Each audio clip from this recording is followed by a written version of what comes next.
OGAccountability.com. Good morning, everybody, and thank you for tuning in to OG Accountability. We have a special guest today that we are honored to be sitting with us. She's often imitated but never duplicated. Liz Marshall's here today. Liz, thank you so much for being with us. Thank you for having me. I'm excited to be here. I kind of want to hand this over to you for a second, and if you want to share with everybody your background, your successes, what you've done for a living, and different things like that. So I'm going to go ahead and hand it to you. Wow, it's kind of a broad question, and it's kind of a long story, but I guess I'll try to be as succinct about it as I can. Oh, excuse me. I was raised here in Texas. I was born in Alabama, but we moved here when I was young, so this is all I've ever really known. But I don't know, I had a pretty normal childhood, but as soon as I got into college, I kind of realized that it wasn't something that I really wanted to be a part of. It just felt, I don't know, it didn't feel very aligned is like kind of the best way I've ever thought of to explain it. But it felt like a trap and a con, and I had to pay for it myself, so I just didn't want to be there. And like business felt more aligned to me, like more entrepreneurial, self-directed efforts felt a little more aligned. And so that's what I did, and my parents weren't happy about it, but I knew that I had what it took, and I was going to figure it out, because I just didn't want to be, I wanted to be away from the system. I wanted to try to find a way to find freedom and the ability to do what I wanted to do. So initially, I wanted to get into modeling, and in my early 20s, growing up in Texas, I didn't know a whole lot. All I knew was that the hubs were LA and New York, so I started going out to the coast a lot, just to try to meet people and meet photographers and other people and just try to get connected. And I got disillusioned with that pretty quickly. I didn't like the scenes in either place. I think, especially nowadays, it's pretty clear why. It's not Texas. It's not Texas. And I had never, it's not that I had never traveled before, but as like an adult by myself, like really getting immersed in other places, I hadn't traveled like that. And I'm like, this is America? Like it felt like two different worlds.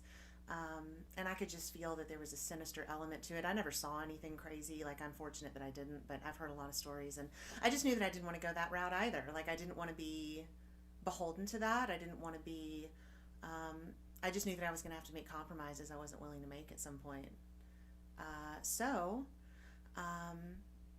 And I guess this is the way I think about it now. I remember like being in eighth grade. Eighth grade was about when the internet came around. I was in about eighth grade, and I remember. You may have just gave our age up a little bit. That's okay. Well, no, I'm really glad that I'm old enough to have seen the old world. We were the last ones to see the old world. Do you ever think about that? I think about that quite often. We were the last ones to see payphones and beepers and no internet. Yeah, no, you're absolutely right about that. So you go out to California, you see some crazy things. So now you get involved and you have a very large string of successes. So if you want to go ahead and share, and not that I'm mansplaining, but I do want to throw this disclaimer out there. You're not an Instagram model. No. You didn't go hire one of your buddies to take some pictures and throw it up on the internet and say, hey, look, I'm a model. A long time ago I did, but not anytime recently. Well, maybe I should have talked to you a long time ago. So here's the questions, or what I would like you to do. Explain the successes that you had when you got into modeling. So, well, early on, again, I was on my own, and like, I was just disenchanted with the scenes on the coast, but I knew a lot of people in Houston. I knew a lot of other artists and musicians and makeup people and photographers, and I mean, that was my whole scene, and they were a third of what these other people cost, and they were just as talented, and I just realized, like, I want to go back to Texas, first of all. Like, I don't want to be here. And I just knew that I could utilize local people who were nicer, less expensive. It was less expensive to live here. It was, I could build this up myself. I was going to have to do it myself. And so you built it up yourself. Now here you are years into it. What does your Rolodex of successes look like? So your resume of what you have done. So I've never belonged to an agency because I'm not tall enough. They want you to be at least 5'8" or 5'10", really, and I'm only 5'6". But I've done all this without an agency, but I've been on the cover of FHM and various different covers throughout the world 6 times. I've done Maxim once. I've done Muscle and Fitness, Hers. All of these are covers and like features and all of that. I did Women Fitness. I did Glamour Bulgaria. That was a really cool one. That was fun. That was like we did like a princess type shoot in an Italian hotel. But I've been really fortunate. I did all those covers in my 30s, so that's rather unconventional as far by modeling standards. I'm useless there. Yeah. You're speaking Greek to me. Well, it's just amazing. Like really, now that I look back on it, like that doesn't happen. Like most girls that make magazines like that do it in their 20s. I just did last month in January of 2023. I got invited personally back to do the cover of FHM USA for the second time. That's rare. It's rare for anybody to do that cover once, much less twice. But for someone who's 39 to do that cover, to be invited to do that, I mean, I was so flattered. Like, I can't believe that, I made this work on my own. I did it. And all the successes that people chase young, I got when I was older. Like, I've just become so, like, okay with being unconventional in every way, So you've seen the world. These covers, the majority of the covers, they're for men's magazines. Correct. So you've had some dealings with men, and that's what this podcast is kind of about. Is celebrating men learning different things like that. In your experiences traveling the world, dealing with all different cultures of people, let's take the past 10 or 15 years. What changes have you seen in men? Like, how have men changed that you just go, and I understand you're not speaking for all of womankind, but in your experiences, what are some things that you've seen change so much in men where you're like, wow? Well, it's multifaceted. And it's been a slow creep. Like, I remember starting to notice this when I was a teenager, because that's when everybody starts to want to date, and you start to and I'm lucky that I lived in Texas and it's not quite as bad here as it is in other places, but just you can see it physically. Like, they're putting something into the food. I'm not sure what's going on. I won't claim to know what's going on, but there just seems to be a war from the inside and from the outside. I used to feel safe in the presence of, like a room of strong men. And now, you see things on the news, I saw some woman got raped in broad daylight on a subway in New York City, and no one did anything. They filmed it with their phones, but they did not. I don't know. But it wouldn't have happened. I'm not even 40, and it wouldn't have happened when I was a kid. That's unheard of. Look how fast things have changed. They have changed. And I had a guest on, and we're talking about masculinity and how it has really changed. I'm going to say in this country. And I was talking to my brother about this yesterday, and I think he hit it. He said, well, think about it. We're one of the countries, we have not really had war in the 48. Some of these guys that live over in Israel, the Middle East, they have war. They are men. They are ready constantly for what goes on, and we've kind of been lulled to sleep in masculinity under control. Right. I think that's the key. Masculinity under control.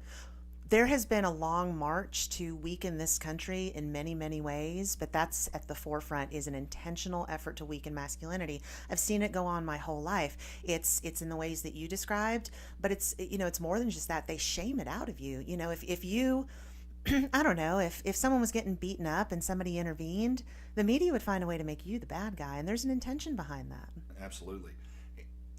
I was thinking about this earlier. When you look at men and women, we are very, very different, but now they're trying to make everybody the same. Right. And we're not. No. But heck, think about it like this. I always get a laugh out of this. Like Mother's Day. Everybody's gone to church for Mother's Day or gone with their mothers, and they play the sad songs and the music and hand all the women flowers. Well, then when Father's Day rolls around, none of that comes about. And it's like, men do better. Men, you can be this. You can do that. You need to be better. And there's such two different dynamics. That is because there's such a difference between us. Yes. And me having a girl and not raising a complete tomboy, and she is tomboy. Thank God she's also a lot girl, about to go on her first Sadie Hawkins dance. Not sure how I feel about that. We went dress shopping. Nightmare. I bet you looked adorable standing in that girls' department all by yourself. I got some looks. I got some looks. But, and you should.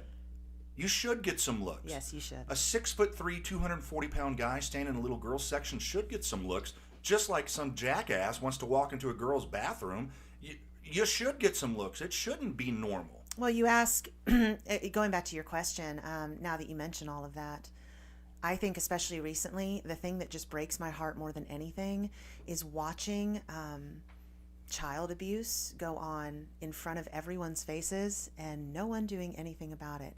There are children being taken to sex shows in broad daylight in Texas, in small towns, on purpose. They're doing that on purpose.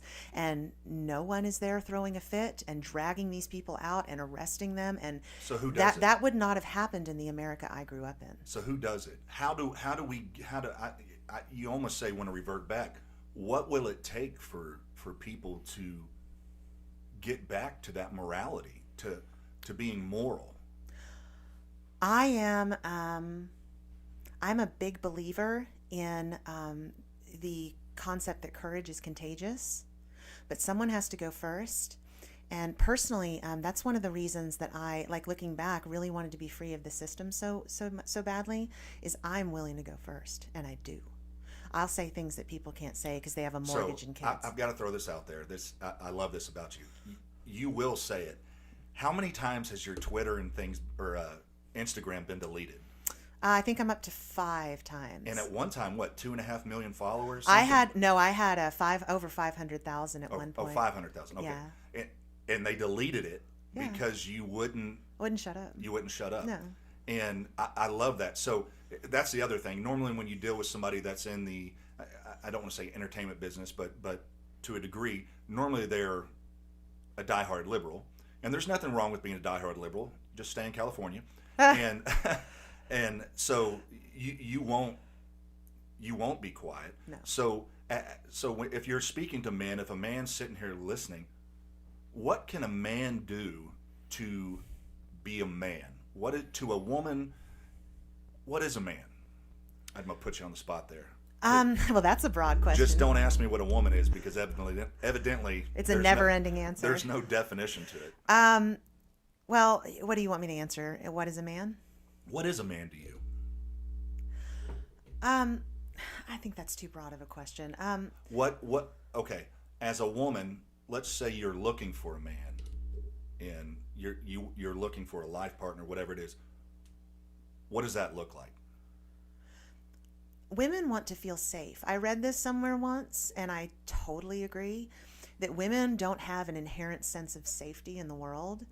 And that's true. I've never really thought about it like that, but it's true.